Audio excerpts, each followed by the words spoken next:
I want to talk about like university, like you know, obviously we touched on it briefly. Yeah. Like, did you see like going university like to Coventry? Was this might sound a bit mad, but only God knows, isn't it? Was it was it like obviously your choice to choose to go to a university in like Coventry? Yeah. And if so, Yeah. just out of curiosity, innit? Yeah. Why did you choose to go to a university in Coventry? You know, I was actually going to go Essex. My reason for going Cov is so silly. Yeah. Right? It's the silliest reason ever. I was going to go Essex Uni. Right? Yeah. A lot of my boys were going there. I was like, yeah, let's all go Essex. Yeah. But literally, there was a girl. I knew it. No, it wasn't even a girl. It wasn't even. No. You see, you let the man them draw you out. No, As soon as you no, said no, that, Jack, I didn't want to say that. Wait. Let me finish. Let me finish. It wasn't. Send him copy. It's not even like that. It's not even like that. I promise you. Yeah. And then there was a girl in my sixth form who went to like what do they call it, like an induction day, like a taster day at that uni for the same course that I was gonna do. And she told me that students on that course get given free laptops. Okay. Okay. Man went to Coventry for a free laptop. Literally. You know what? Hey, I read the house. I read the grant. Because of the work that you're doing, Yeah. you needed man. a free laptop. It came Yeah. with It a makes big sense. laptop. I feel like that's how God works. Yeah. Okay. So they're giving out free laptops to the students that jump on the course, innit? Laptop come with the whole Adobe package and that. So, Oh man, what? Yeah.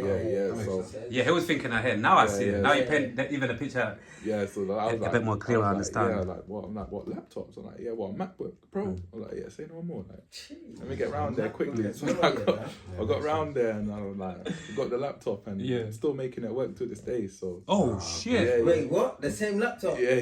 My guy. Yeah, but I'm That's making not You know what? Yeah. That's sentimental value. Literally, That man. laptop holds sentimental value, innit? Literally. So Yeah. Okay. yeah. And how many years again did you go to uni So Coventry? it was a 3-year course, but Yeah. then obviously I'd done a sandwich. The sandwich, yeah. Yeah, so 4 years in total. Yeah. Okay. And bro, what does the word pivot mean to you? Pivot.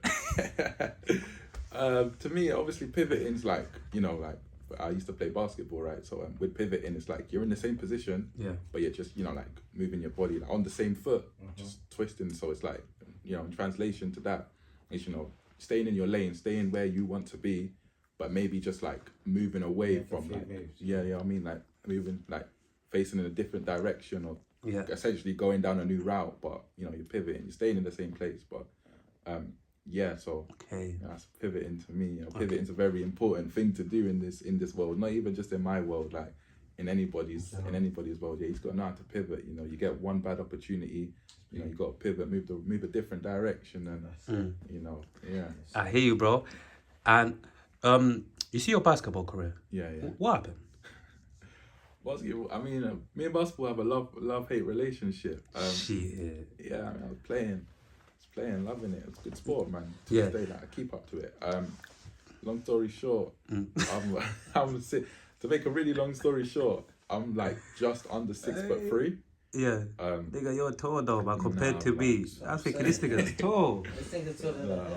Well, I got told I'm short. So. Yeah. Imagine somebody telling him he's short and look how tall he is. To go like 6'3". Yeah, at the pro level. That's European teams. Maybe you should try and play. Like, over here. I mean, obviously, if you wanna.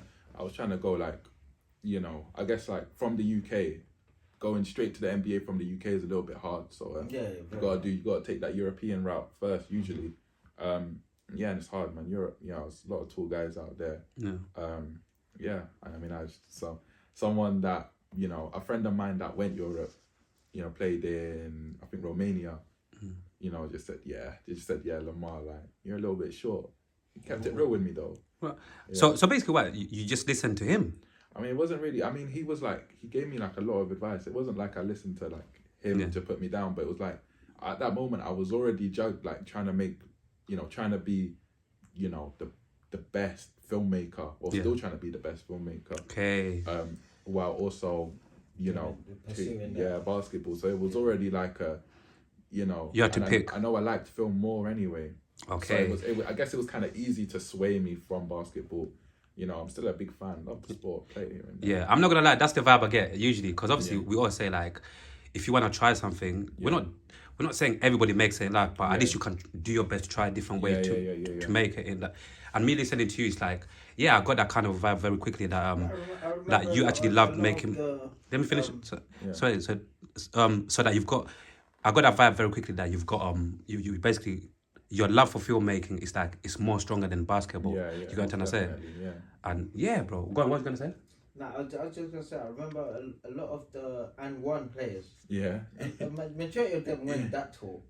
They went that tall. No, but do you know what I mean? But they were skillful and because it's street ball, street basketball and all of that kind of stuff, innit? That's how they managed to build that brand, innit? And one. Yeah. But obviously, like you get a lot of they're not even like, they don't have to be 6'5" or whatever. Do you know what it is? This is one of the faults. This is one of the faults in UK basketball. Since we can touch on the UK basketball. Yeah.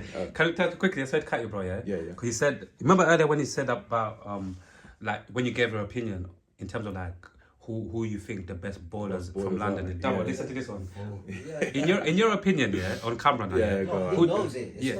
Who do you think? No, I'm not saying. I'm saying it so Double can hear it. Double. It's a fact. You're saying it's a fact. In my opinion. In your opinion. In my humble opinion. I think North London has the best basketball players in London. In my honest opinion. Based on what I've seen. I'm gonna say no. I just didn't know, bro. I'm happy that I keep up with because I remember basketball's not really a UK thing. It's something that the tall guys in the UK can do. No, but it's only because it's not talked about. We do football, Everyone talks about football. That's why, But basketball's there. Push that much. But there is a lot of undercover, like, you know. So but go on. We got cousins that play football. Arif and that. Cold. Basketball. Arif is cold. Even his little brother does it now. But go on. Sorry, bro. Go on. I guess even as you guys just said, basketball not being pushed that much in the UK. Once again, one of the many faults of basketball in the UK. But I guess for me, I was short. I should have probably re-said what I should have said. I was too short for my position in basketball because in school I was like one of the taller kids, so I played this position called centre, or like it was like a centre or a power forward, which required the biggest players on the court. You know what I mean? So obviously in practice I was learning all these moves. Like plays, like big player plays that weren't more skillful. It's more just about like using your strength to move a player out the way and stuff like that. But obviously, as I kind of stopped growing, I don't know when I stopped growing, but I stopped growing and I'm 6 foot. I want to claim 6'3", but I'm just under 6'3". And obviously all the actual centers and power forwards, they're still growing. Like literally, there was a guy that I used to play against from another school.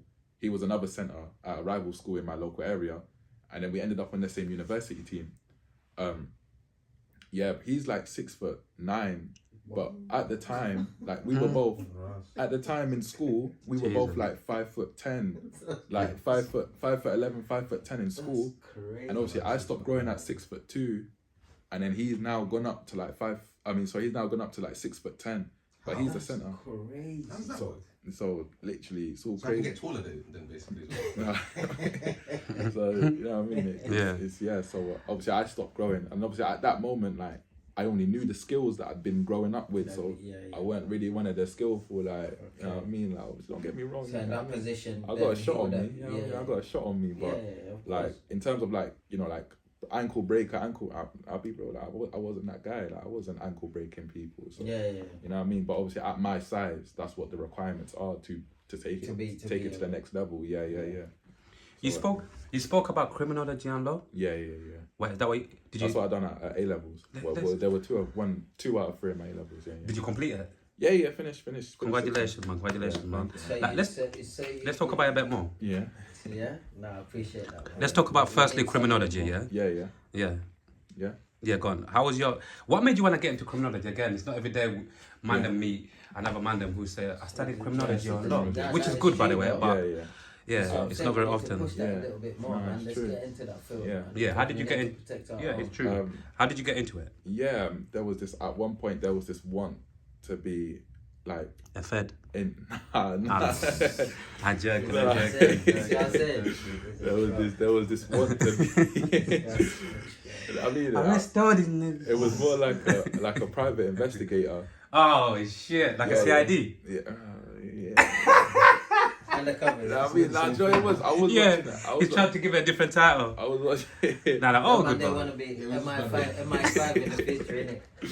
Yeah. No, literally that. It was. So you wanted to be literally that. Yeah. I was watching like from a film, like I was watching Secret Investigator. Inspired by Bad Boys. Yeah. Bad Boys. In secondary school and that. So Secret Investigator and that. Yeah. So obviously I went over there, done a criminology, done law. Criminology was good though. There was a lot of psychology as well, like learning the behaviours of like criminal behaviours and stuff, and the whole nature versus nurture argument and whatnot. So it was good.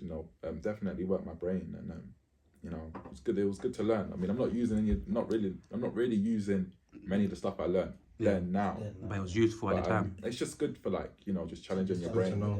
Yeah, exactly. You can turn into that at any given time. As long as you keep your record. Are you?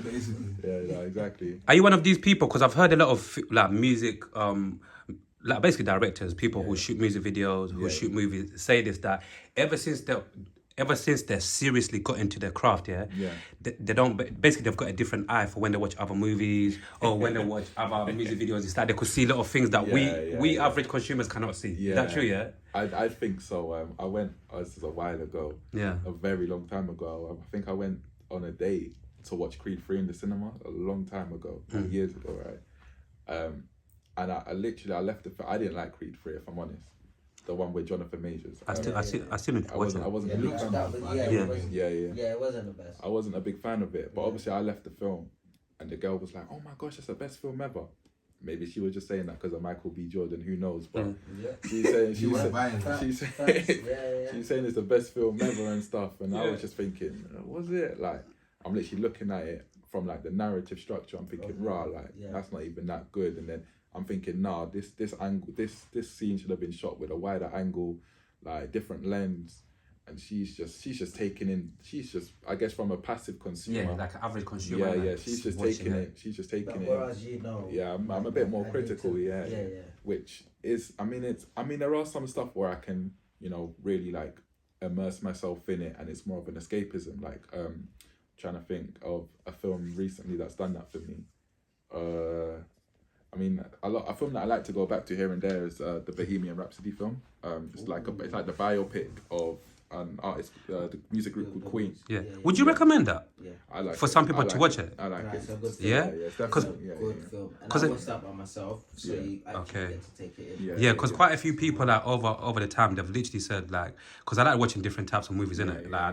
And a lot of people have said to me like, you should try watching that movie that you like. You actually like it. No, it's good, man. It's definitely inspirational. Seeing the journey of Freddie Mercury. It was meant to be Queen, but specifically focused on Freddie Mercury. His whole journey, he was picking up bags from an airport. He was just handling luggage at an airport, and then he was on stage doing the charity How It Ended. Now it's crazy. So it's definitely an inspirational film, and his whole journey, his whole creative process, and how we made the album Bohemian Rhapsody. It's crazy. But I like that film. Definitely top 5. Yeah, in my opinion. Yeah. What about you see like UK movies? Like over the last few years. Like the quality. From a director's obviously viewpoint. Like, what are your thoughts on the UK movies over the last few years? Films. In terms of what, like stuff that you see on the big screen or more smaller. From what you see. From what I'm seeing. Yeah, you know what? Let's keep it raw. The smaller budgets, we can give them a pass because they're smaller budgets, and we can tell they don't really have as well. So after being on the Bridgerton set, you want to compare it? What, Bridgerton? Yeah. I've seen the season. I haven't watched a new season. If I'm honest. So how did you think that kind of transpired from what you were thinking? Where it was, whereas your eyes were there just watching people. Whereas you had a lesser role. Like you're watching, how can I do? And then you're seeing it on the big screen now. And you're like, oh, me as a film director, me as a film yeah, how can would I make this better, or did you think that was a good set? In terms of bridge, I mean, if I'm honest, like it was my first big set, so I was just there, you know, taking it Excited. in. Yeah, I was taking it in. And like, you know, seeing it on the big screen, it was like, wow, like, obviously you're just seeing it, you know, you're seeing it in person, no color grading, it's just people. But then when you see it, the finished piece, color graded and just lighting there, that lighting, and you just see it all come together, I'm more like, you know, I'm like, wow, like really, like they done all of this. I was there, something that looked, you know, like a camera and light, and now it's all this big amazing thing on the big screen. So in terms of that, yeah, like I wasn't critical on Bridgerton. I was like more like, I mean, the storyline was good as well. Season 2, the storyline was good. I loved it. So you know, I wasn't critical on that. I was more just sat back thinking, you know, I was honoured to be a part of it. Yeah. But to answer your question with the UK film scene, in terms of the last few years, what are your thoughts, the quality of the big movies in the UK? You know, we've got like, I don't know. I mean, there's not really much. Not much. I mean, the UK film scene's like, I guess it's never going to really be as big as Hollywood. Well, at least for the near future, at least. Yeah. It's always hard. It's hard to compete with the Americans in like the entertainment industry, of course. But you know, we've had some good stuff from it. I want to say I love Supercell. I loved it. I think even minus the storyline, I just like the message behind it. You know, sickle cells was very like, you know what I mean, like it's very important. You know, so something that should be touched on. So it was good to kind of, you know, use that film as a way to shed light on that. You know, or even me, like, you know, I've donated blood here and there, but watching that film just made me want to literally book a new appointment after that. Yeah. So literally, it's a great film with a great message behind it. But other than Supercell, I want to say Top Boy, but you know, Top Boy kind of became too like, what's the word? Too mainstream. Yeah. You know, last season. They dumbed it down a bit. Yeah. I think Kano and Ashley. Yeah. They both kind of just said, you know, see the last season, they kind of lost control. Or they were trying to fight for it. They were trying to fight for some stuff. That stuff weren't getting allowed and stuff. But no, outside of that, I mean, obviously people are, the UK's full of people, you know, trying to make it, hungry people. I can't really say much on the scene if I'm honest. Yeah. No, I understand. Not much is really being put in my face. Obviously Rapman stuff's being out there. This guy called James Samuels from the UK. He went Jay-Z's girlfriend. Yeah. Good film. He made Book of Clarence. Love that film. Yeah. And then obviously his film prior to that, Harder They Fall. You seen that? Yeah. Love those two. Smoke, Black Western. Yeah. From the beginning to the end, niggas are just shooting each other. Fuck. Serious, man. Yeah, I'm not gonna lie. I saw too much blood in that though, man. I mean, but Idris Elba was in there, wasn't it? Yeah. But even with those type of films though, like it's breaking barriers because you know, like your typical cowboy. White. Over the years, it's that cowboy shit. Yeah. Literally that. So you know, you've got that. And then he's now breaking barriers, you know, black cowboys. And then there was this one scene, I forgot her name, but there was one scene where one of the female leads shot one of the white actors in the face in the film because he was about to say the N-word. And it was like that power structure, like it's a lot of good films. Book of Clarence. Not a lot of UK films have been pushed in my face, which maybe it's my fault because I'm not going out there looking for them. But you know, it's kind of hard to consume while you're trying to produce. It's hard to consume. But I mean, when I find time, I always do, you know, go on Vimeo, you know, search, you know, films. There's always this one short film that I love to watch regularly. It's a micro short film.